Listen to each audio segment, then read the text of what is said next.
एक गरीब किसान की शादी निहायत हसीनो जमील औरत से हो गई। उस औरत के हुस्न की सबसे बड़ी वजह लंबे घने स्याह बाल थे, जिनकी फिक्र सिर्फ उसे ही नहीं बल्कि उन दोनों को रहती थी।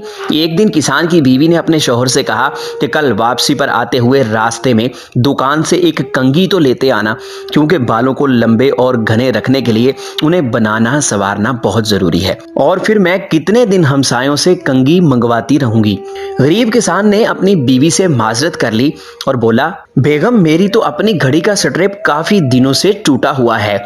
मेरे पास इतने पैसे नहीं हैं कि उसे ठीक करवा सकूं, तो मैं भला कंघी कैसे ला सकता हूं। तुम कुछ दिन मजीद हमसायों की कंघी से गुजारा करो, जब पैसे होंगे तो ले आऊंगा। बीवी अपने शौहर की मजबूरी को समझ रही थी, इसलिए ज्यादा तकरार नहीं किया। किसान ने उस वक्त तो बीवी को चुप करवा दिया, लेकिन फिर अंदर ही अंदर अपने आप को कोसने लगा कि मैं भी कितना बदबख्त हूं कि अपनी बेगम की एक छोटी सी ख्वाहिश भी पूरी नहीं कर सकता।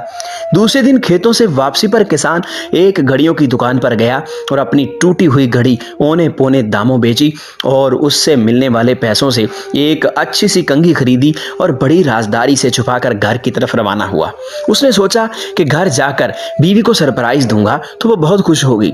जब वो घर गया तो क्या देखा कि उसकी बीवी ने अपने लंबे बाल कटवा दिए थे और मुस्कुराते हुए उसकी तरफ देख रही थी। किसान ने हैरत से पूछा, बेगम ये क्या किया तुमने, अपने बाल कटवा दिए? पता है वो तुम्हारे ऊपर कितने खूबसूरत लगते थे।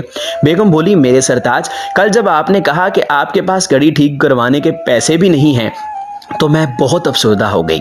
चुनाचे आज मैं करीब के ब्यूटी पार्लर पर गई थी, वहां अपने बाल बेचकर आपके लिए ये एक घड़ी लाई हूं।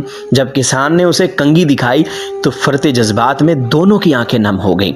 मोहब्बत कुछ देने और लेने को ही नहीं कहते, बल्कि मोहब्बत एक कुर्बानी और एहसार का नाम है, जिसमें अक्सर अपनी ख्वाहिशात और जज्बात को सिर्फ इसलिए कुर्बान कर दिया जाता है ताकि रिश्तों का तकद्दुस और एहतराम बरकरार रहे।